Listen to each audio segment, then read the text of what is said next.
1200 guards, हजारों visitors और हर जगह लगे कैमरास के बीच दो लोग कैसे अंदर घुसे, डिस्प्ले केस तक कैसे पहुंचे और सिर्फ 4 मिनट में इतने कीमती ज्वेल्स लेकर कैसे निकल गए।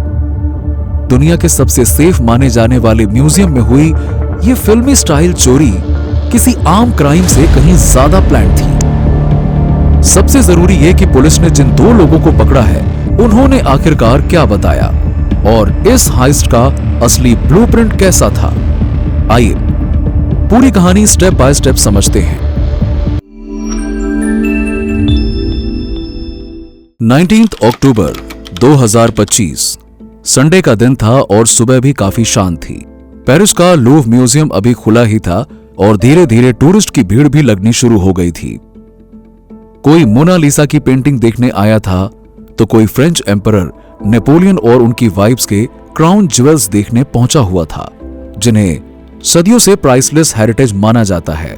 इन ज्वेल्स को पेरिस लूव की अपोलो गैलरी में रखा गया था, जिसमें क्वीन मैरी एमिली और क्वीन हॉटनेस के सफायर सेट्स थे और इसमें टिएरा, नेकलेस और इयररिंग शामिल थे।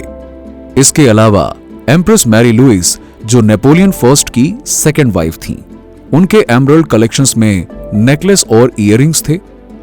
साथ ही एम्प्रेस यूजीनी, जो नेपोलियन थर्ड की वाइफ थी, उनके पर्सनल ज्वेलरी थी, जैसे टिएरा, बो ब्रूच और रिलिक्वेरी ब्रूच। ये सारे पीसेस 19th सेंचुरी के थे और डायमंड्स, एमरल्ड्स और सफायर से बने हुए थे। इसी वजह से इनकी हिस्टोरिकल और मटेरियल दोनों तरह से इतनी बड़ी वैल्यू थी कि इन्हें प्राइसलेस कह दिया गया था।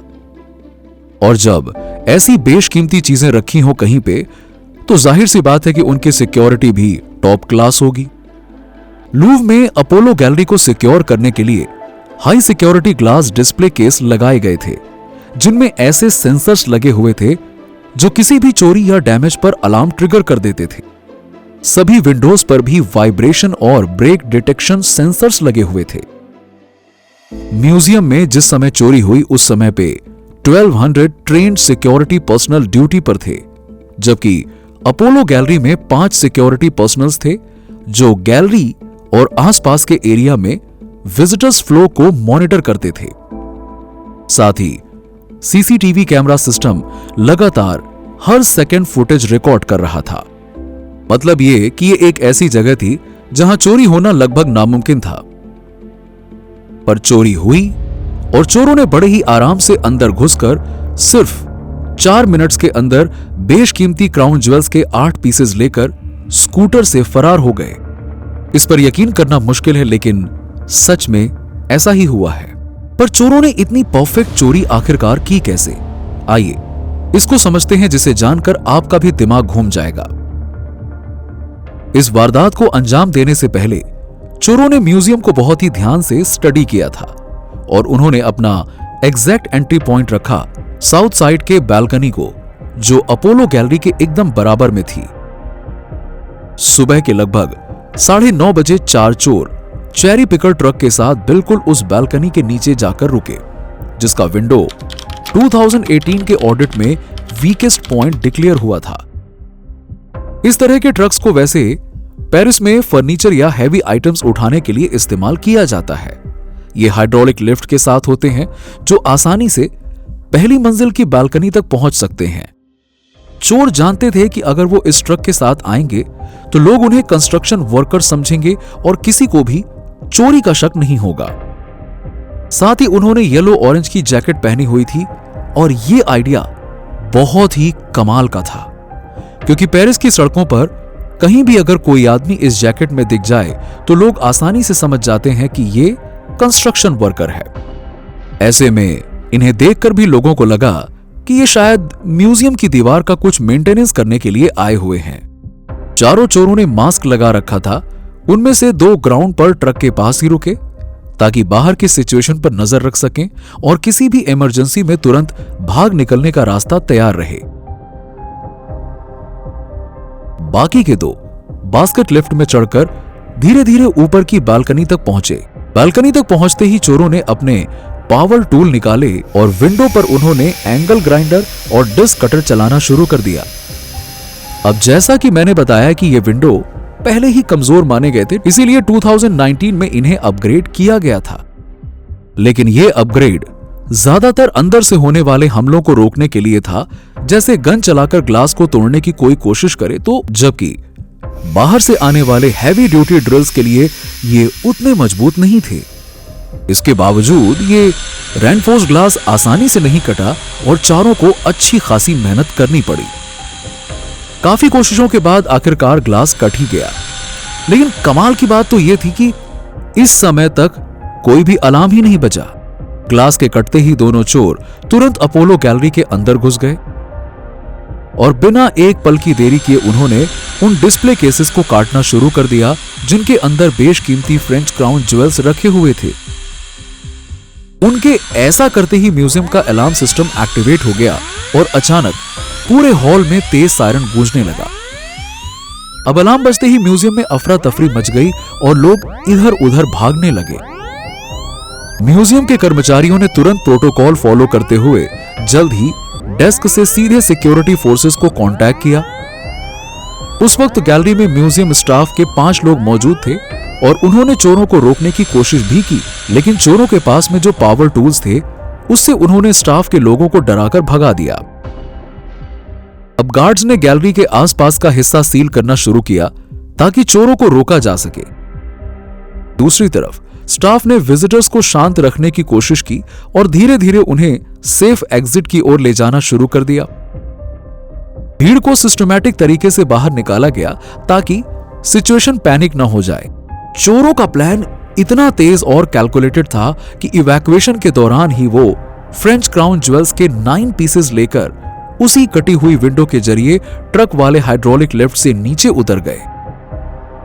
नीचे उनके साथी 2 स्कूटर लेकर तैयार खड़े थे जिन पर बैठकर ये चारों चोर कुछ ही सेकंड्स में म्यूजियम से भाग निकले। लेकिन इसी दौरान चोरों से एक बड़ी गलती हो गई। चोरी किए हुए क्राउन ज्वेल्स में से एक एम्प्रेस इयोजिन का क्राउन अचानक से सड़क पर गिर गया।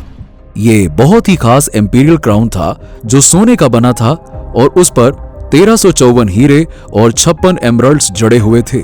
साथ ही क्राउन पर छोटे छोटे गोल्डन ईगल्स बने हुए थे।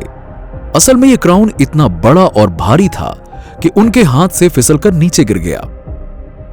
अब उनके पास 2 रास्ते थे, क्राउन उठाने के लिए रुकना या तुरंत भाग जाना। उन्होंने रिस्क नहीं लिया और क्राउन को वहीं छोड़ दिया।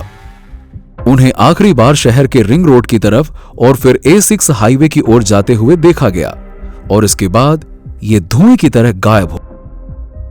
हाइस्ट शुरू होने के सिर्फ 8 मिनट से भी कम समय में क्रिमिनल्स बच के भाग निकले थे और भागते हुए उन्होंने एविडेंसेस मिटाने के लिए ट्रक की बास्केट पर गैसोलीन डालकर आग लगा दी थी। कुछ ही पल में आग की लपटें तेज होने लगीं, लेकिन लूव के एक सिक्योरिटी ऑफिसर ने समय रहते उसे बुझा दिया। अब इस चोरी में देखा जाए तो सिर्फ पैसों का नुकसान नहीं हुआ, बल्कि फ्रांस की शाही विरासत भी खो गई। ये चोर 8 बेशकीमती ज्वेल्स अपने साथ ले गए थे, जिनमें से एम्प्रेस इयोजिन का क्राउन लूव गार्ड्स को बाद में म्यूजियम के बाहर सड़क पर टूटी फूटी हालत में मिल गया था। इसका फ्रेम मुड़ा हुआ था और कुछ स्टोन्स भी गिर चुके थे। हालांकि एक्सपर्ट्स का कहना है कि इसे काफी हद तक रिस्टोर किया जा सकता है। लेकिन इसके अलावा जो 8 ज्वेल्स लेकर चोर फरार हो गए थे, उनमें शामिल थे एक एमरल्ड नेकलेस और एक जोड़ी एमरल्ड इयररिंग्स, उस सेट के जो एम्प्रेस मैरी लुइस को नेपोलियन ने दिया था। इसके अलावा एक Tiara plus necklace plus earrings उस नीलम हीरे वाले सेट से जो क्वीन मैरी एमिली और क्वीन हॉर्टेंस के लिए था। साथ ही एम्प्रेस इयोजिन के लिए रखा गया एक टियारा और एक बड़ा ब्रूच। ये सभी गहने फ्रेंच रॉयल फैमिली की शान हुआ करते थे। 1887 में जब सरकार ने शाही रत्नों की नीलामी की थी, तब इन खास पीसेस को बचाकर रखा गया था, क्योंकि इन्हें फ्रेंच की कल्चरल आइडेंटिटी माना जाता था। इनमें से कुछ गहने ऐसे भी थे जिन्हें नीलामी के बाद दोबारा खरीदा गया था। इस चोरी से लगभग 88 मिलियन यूरोस यानी कि 895 करोड़ का नुकसान हुआ। लेकिन यह नुकसान सिर्फ पैसों का नहीं, बल्कि फ्रांस की हिस्टोरिकल हेरिटेज को भी पहुंचा था। यही वजह है कि इस हादसे के सिर्फ कुछ ही मिनट्स के बाद पूरे शहर में हड़कंप मच गया। विजिटर्स को रिफंड का वादा करके जल्दी जल्दी म्यूजियम को खाली किया गया और उसे बंद कर दिया गया। इसके बाद फ्रेंच पुलिस की इलाइट यूनिट बीआरबी तुरंत हरकत में आई। ये बेसिकली वही फोर्स है जो सबसे खतरनाक ऑर्गेनाइज्ड क्राइम, बैंक लूट और हाई वैल्यू थेफ्ट्स को पकड़ती है। बीआरबी के चीफ ने बिना एक सेकंड गवाए 100 स्पेशल एजेंट्स की पूरी टास्क फोर्स असेंबल की, जिसमें 30 forensic experts, 20 CCTV analyst, 15 traffic trackers, 10 intelligence specialist और 25 फील्ड ऑपरेटर शामिल थे। बीआरबी ने म्यूजियम का पूरा क्राइम सीन सील कर दिया और जैसा हर बार होता है, चोरों ने जल्दबाजी में भागते हुए अपने पीछे कई क्लूज छोड़ दिए थे, जैसे कि अपोलो गैलरी की खिड़की के नीचे और गेटवे ट्रक के आसपास पुलिस को बुलेट प्रूफ ग्लास काटने वाले पावर टूल्स, ब्लो टॉर्च, फेंके हुए ग्लव्स और एक वॉकी टॉकी और एक ब्लैंकेट मिला। लेकिन सबसे अहम चीज जिन्हें चोर भूल गए थे वो था उनका हेलमेट और ट्रक में लगा पूरा बकेट लिफ्ट। फॉरेंसिक टीम ने मिनट दर मिनट इन सबूतों का फिंगरप्रिंट्स और डीएनए टेस्टिंग करना शुरू कर दिया और इनमें से एक डीएनए पुलिस डेटाबेस में मौजूद एक नोन क्रिमिनल से मैच हो गया। इसी बीच इंटरनेशनल एजेंसीज भी हरकत में आ गईं और अगले ही दिन इंटरपोल ने सभी चोरी किए हुए रत्नों को अपनी stolen works of art database में शामिल कर लिया। साथ ही एयरपोर्ट, बॉर्डर और इंटरनेशनल मार्केट को भी अलर्ट भेज दिया गया ताकि चोर इन ज्वेल्स को देश से बाहर ना ले जा पाएं। 9:30 से 9:40 तक की 5000 से भी ज्यादा सिक्योरिटी कैमरास की फुटेज को बीआरबी टीम ने बिना रुके फ्रेम बाय फ्रेम चेक किया, लेकिन चोरों ने मास्क से अपना चेहरा ढक लिया था तो पहचान नहीं हो सकी। इसी दौरान कल्चर मिनिस्ट्री ने इमरजेंसी मीटिंग बुलाई और वहां जो खुलासा हुआ उसने सबको हिला दिया। असल में म्यूजियम के वीडियो सर्विलांस सिस्टम का एक पासवर्ड था लूव। जी हां, म्यूजियम का नाम। मतलब ये इतना आसान पासवर्ड था कि लोग इसे अपने फोन में भी ना लगाएं, और इतना आसान पासवर्ड म्यूजियम में यूज किया हुआ था। इसी रीजन से एक्सपर्ट्स का मानना था कि यह पासवर्ड लीक हो गया था। इसके अलावा विंडो अलार्म्स भी थोड़ी देर से बजे थे। लेकिन सबसे शॉकिंग बात तो यह थी कि दुनिया के सबसे बड़े म्यूजियम में सिर्फ 39% रूम्स में सीसीटीवी कवरेज था और अपोलो गैलरी, जहां देश के बेशकीमती ज्वेल्स रखे गए थे, वहां सिर्फ एक सिक्योरिटी कैमरा था, वो भी गलत दिशा में घूमा हुआ। ऐसे में लूव डायरेक्टर लॉरेंस डेकार्स पर लगातार सवाल उठाए जाने लगे। मोरल प्रेशर इतना ज्यादा बढ़ गया कि बाद में डायरेक्टर ने रिजाइन लेटर दे दिया। हालांकि उनके रेजिग्नेशन को यह कह के रद्द कर दिया गया कि रिजाइन करना जरूरी नहीं, बल्कि सिस्टम सुधारना जरूरी है। इसी बीच बीआरबी ने रेड्स तेज कर दी। सेंसेनडेन में कई लोकेशंस पर एक्शंस हुए। ये एक ऐसा एरिया है जो अपराध के इतिहास के लिए बदनाम माना जाता है, लेकिन हर जगह टीम को खाली हाथ ही लौटना पड़ा। चोर परछाई की तरह गायब हो गए थे और यह मामला फ्रांस में नेशनल क्राइसिस बन चुका था। लेकिन तभी 25 अक्टूबर की रात ठीक 10 बजे बीआरबी को एक जरूरी टिप मिली कि चोरी से जुड़ा एक सस्पेक्ट चार्ल्स डिगोले एयरपोर्ट पर स्पॉट हुआ है। करीबन 30 साल का यह आदमी फेक पासपोर्ट इस्तेमाल करके फ्रांस से भागकर अल्जीरिया पहुंचने की कोशिश कर रहा था, लेकिन एजेंट्स ने तुरंत उसे मौके पर पकड़ लिया। और कमाल की बात यह है कि उसके नाम पर कई चोरी के मामले पहले से ही दर्ज थे। जब पूछताछ शुरू की गई तो धीरे धीरे करके एक एक अहम कड़ी सामने आने लगी और क्रॉस क्वेश्चनिंग के बाद पता चला कि इस आदमी का सीधा लिंक उस ट्रक रेंटल से था जिसे चोरों ने म्यूजियम से चोरी करने के लिए इस्तेमाल किया था। ट्रक की फेक बुकिंग, पिकअप टाइमिंग और जीपीएस ट्रेल सब इस आदमी की ओर इशारा कर रहे थे। पुलिस के लिए यह पहला सॉलिड ब्रेक थ्रू था। लेकिन असली ट्विस्ट उसी रात आया जब बीआरबी की दूसरी टीम ने सेंट-डेनिस में फिर से रेड मारी और वहां के एक और सस्पेक्ट को पकड़ लिया, जिसकी उम्र लगभग 30 साल थी। और सबसे जरूरी बात कि वो पहले अरेस्ट हुए आदमी का पार्टनर निकला। मतलब दोनों मिलकर किसी ना किसी तरह से इस ऑपरेशन का हिस्सा थे। हालांकि काफी देर पूछताछ करने के बाद भी दोनों की तरफ से एक ही जवाब मिल रहा था कि हम निर्दोष हैं, हमें कुछ नहीं पता। लेकिन पुलिस को उनकी बातों से ज्यादा भरोसा उस एविडेंस पर था जो उनके सामने था, यानी दोनों के कॉल्स के टाइम एक दूसरे से मैच कर रहे थे। उनकी लोकेशंस भी कई बार एक ही जगह पर दिख रही थी और चोरी वाली रात उनके फोन्स पर जबरदस्त एक्टिविटी थी जो कि बिल्कुल नॉर्मल नहीं लग रही थी। अब इस वक्त तक पुलिस को इतना तो समझ में आ चुका था कि ये तो सिर्फ छोटे मोटे मोहरे हैं और इसमें कम से कम 8 से 9 लोग शामिल हैं, जिनमें कुछ फ्रंट तो कुछ बैकफुट पर रहकर इस वारदात को अंजाम दे रहे थे। ये चोरी एक या दो लोगों का काम नहीं थी, बल्कि एक वेल प्लान टीम एफर्ट था। 27 अक्टूबर को मामला और दिलचस्प तब हुआ जब पुलिस ने एक सेफ हाउस पर रेड मारी और वहां से 3 नए सस्पेक्ट्स को गिरफ्तार कर लिया, जिनमें से एक कपल भी था। तो इस तरह से टोटल अब 5 सस्पेक्ट्स पुलिस कस्टडी में थे। 29 अक्टूबर को इनमें से 2 सस्पेक्ट्स को छोड़ दिया गया क्योंकि उनके खिलाफ कोई स्ट्रॉन्ग एविडेंस नहीं मिला। बाकी के 3 सस्पेक्ट्स को आगे की पूछताछ के लिए कस्टडी में रखा गया। से परेशान करने वाली बात तो यह है कि कस्टडी में मौजूद किसी भी सस्पेक्ट ने अब तक ज्वेल्स की लोकेशन को लेकर एक भी ठोस जानकारी नहीं दी और अभी तक पुलिस को चोरी हुआ एक भी ज्वेल नहीं मिला है। ऐसे में शक जाता है कि शायद चोरों ने उन्हें किसी ब्लैक मार्केट बायर्स को बेच दिया होगा या फिर कहीं सिक्योर जगह रखकर थोड़ा माहौल शांत होने का इंतजार कर रहे होंगे। बहुत से एक्सपर्ट्स का मानना है कि चोरी हुए ये ज्वेल्स का वापस मिलना ऑलमोस्ट इम्पॉसिबल है। ये ज्वेल्स इतने फेमस हैं कि इन्हें सीधे बेचना मुमकिन ही नहीं है।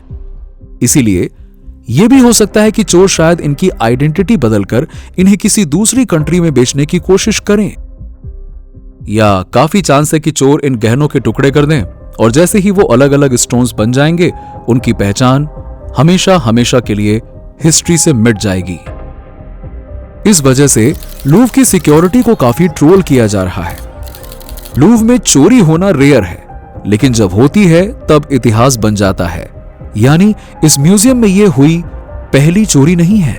जैसे कि 1792 में 10,000 कीमती स्टोन्स चोरी हुए, जिनमें लेजेंडरी फ्रेंच ब्लू डायमंड्स भी था। इसके बाद 1911 में मोनालिसा की पेंटिंग चोरी हो गई। हालांकि उस समय यह पेंटिंग इतनी फेमस नहीं थी। 2 साल बाद इस पेंटिंग को इटली से रिकवर्ड किया गया और चोर पकड़े गए। 1976 में तो चोरों ने डिस्प्ले केस तोड़ा और किंग चार्ल्स एक्स की हीरे जड़ी तलवार उठाकर भाग गए।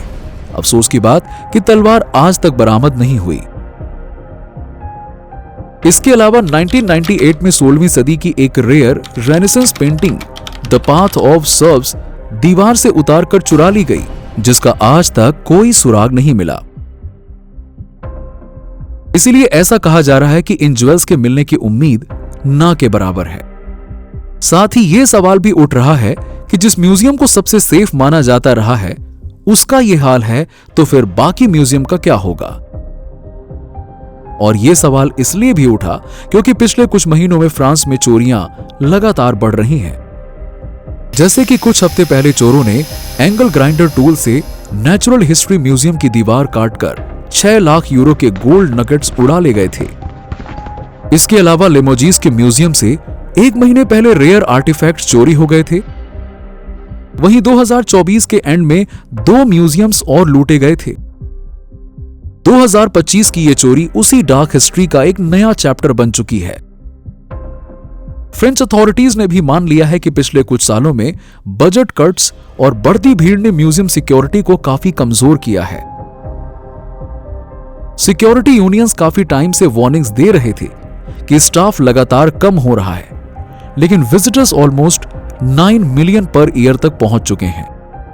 चोरी होने वाले दिन तो एक यूनियन ने सीधा बयान जारी करके कहा था कि म्यूजियम में सिक्योरिटी जॉब्स की डिस्ट्रक्शंस चल रही है और लूव की सिक्योरिटी अब बहुत कमजोर हो चुकी है। और कमाल की बात तो यह है कि इन सब चीजों पर पहले किसी ने भी ज्यादा ध्यान नहीं दिया।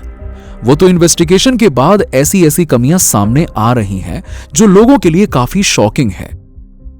चोरी के बाद यह भी खुलासा हुआ कि सिर्फ अपोलो गैलरी ही नहीं बल्कि पूरे म्यूजियम में ही कई जगहों पर सीसीटीवी कैमरास गलत डायरेक्शन में लगे हुए थे, यानी सिक्योरिटी सिस्टम पहले से ही कमजोर था। इसी वजह से पूरे फ्रांस में म्यूजियम की सिक्योरिटी को मॉडर्नाइज करने की मांग अचानक से तेज हो गई। प्रेसिडेंट मैक्रोन ने खुद लूव को आदेश दिया कि वो अपने न्यू रेनेसेंस रेनोवेशन प्लान को तेज कर दें, जिसमें 800 मिलियन यूरोस खर्च होने वाले हैं। इसके तहत 2030 तक लूव में नए सर्विलांस सिस्टम्स और एडवांस्ड इंस्ट्रक्शन डिटेक्शन टेक लगाए जाएंगे। और जब तक ये बड़ा बदलाव पूरा नहीं होता, सरकार ने बड़े म्यूजियम्स में एक्स्ट्रा पुलिस तैनात कर दी और सभी कल्चरल साइट्स पर नए सख्त सिक्योरिटी ऑडिट शुरू कर दिए ताकि किसी भी नई चोरी को शुरुआत में ही रोका जा सके। उम्मीद है कि आपको ये वीडियो इंफॉर्मेटिव और इंटरेस्टिंग लगी होगी। अगर आपको ऐसे ही और वीडियोस देखने हैं तो इस वीडियो को लाइक करें और हमारे चैनल को सब्सक्राइब करना ना भूलें। मिलते हैं आपसे ऐसी ही अगली किसी वीडियो में। तब तक के लिए थैंक्स फॉर वॉचिंग।